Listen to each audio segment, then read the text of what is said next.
এক রাজার শখ নতুন নতুন গল্প শোনার, কিন্তু সে নতুন গল্প পাচ্ছিল না।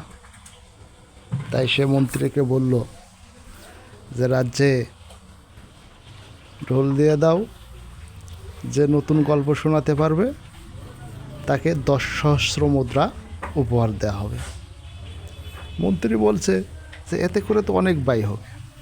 রাজা বলল, সে চিন্তা তোমার করতে হবে না, তুমি শুধু আমাকে 3জন লোক দাও, যারা একজন হবে একবার শুনে যায় মুখস্থ হয়, আরেকজন হবে 2বার শুনলে মুখস্থ হয়, আরেকজন হবে 3বার শুনলে মুখস্থ হয়। যেই কথা সেই কাজ। মানুষ আসে, নতুন গল্প বলে, রাজা শুনে বলে যে এই গল্প তো অনেক পুরনো, আমি শুনেছি, এমনকি আমার লোকজনও শুনেছে, তো কীভাবে সম্ভব? এটা তো আমি কালকেই লিখেছি, কারো শোনার কথা না।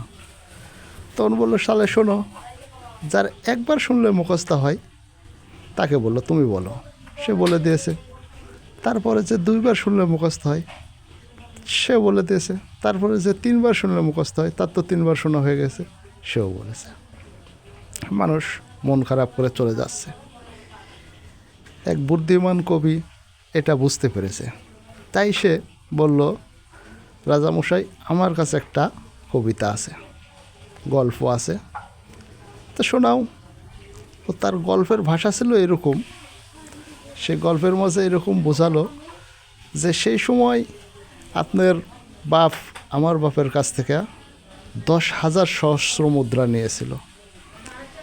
এখন তো রাজা পড়েছে বিপদে, যদি বলি শুনেছি তাহলে 10,000 সহস্র মুদ্রা দিতে হবে, আর যদি বলে শুনি নেই তাহলে 10 সহস্র মুদ্রা দিতে হবে।